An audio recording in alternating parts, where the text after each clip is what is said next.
પ્લાસ્ટિકની છત્રી છે.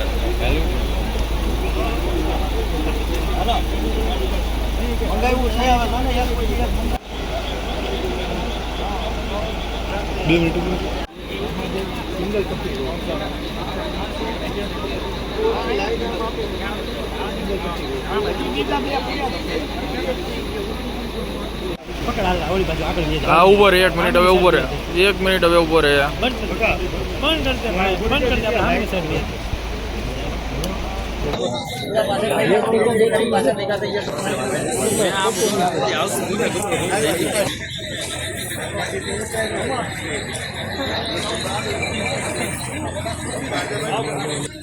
વિશ્વનાથ મહાદેવ અન્ય રાજ્યોમાંથી પણ દર્શનાર્થીઓ ખાસ કરીને ભાદરવા મહિનામાં આવતા હોય છે. તમિલનાડુ પોંડિચેરીની આસપાસથી એક બસ એમાં મોટાભાગના મોટી ઉંમરના લોકો છે.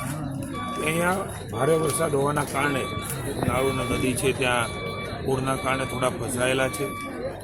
કલેક્ટરશ્રી, કમિશનરશ્રી, ડીએસપી શ્રી, માનનીય મુખ્યમંત્રી ભૂપેન્દ્રભાઈ પટેલે સીધા તંત્ર સાથે વાત કરી. મારી સાથે પણ સીધી વાત થઈ. એમને બધાને પહોંચીને મદદ કરવા માટેની એમણે સૂચનાઓના આદેશો આપ્યા છે. તંત્ર પણ ખડે પગે છે, પોલીસ પણ છે, કલેક્ટરે પણ ઇનિશિયેટિવ લીધી છે, કમિશનરે પણ લીધી છે. આપ સૌ પણ જાણો છો.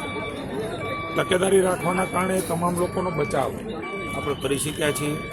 ટ્રકમાં એ લોકોને શિફ્ટ કર્યા છે. 28 વત્તા 1 ડ્રાઈવર એટલે 29 લોકોને મિત્ર પણ ટ્રકમાં છે. પણ યોગાનુયોગ ટ્રક પણ ત્યાં થોડો ફસાયો છે. પણ પાણીનો પ્રવાહ એ ઉતાર ચઢાવ થઈ રહ્યો છે. પ્રવાહ થોડો વધ્યો છે એટલે મોટી ક્રેનથી પણ એ ટ્રક નીકળે એમ નથી. એટલે અહીંયા મોટી એક ટ્રક કે ડમ્પર જેવું મગાવીને એમને ખેંચવાનો પ્રયાસ છે. પણ આપણે સદનસીબ છે કે કોઈને પણ ઈજા પણ નથી થઈ, કોઈને મુશ્કેલી પણ નથી થઈ. તંત્રએ તમામ વ્યવસ્થાઓ કરી ચૂક્યા છે. એ લોકો ત્યાં પોતાના વતનમાં પહોંચે ત્યાં સુધીની વ્યવસ્થાઓ ભાવનગરમાં એક કડવા પટેલ સમાજની બોર્ડિંગ છે ત્યાંનું રહેવાનું અને ત્યાં ડૉક્ટરની ટીમ પણ ત્યાં નાખી. એટલે સદનસીબે કોઈ જાનહાની થઈ નથી અને હમણાં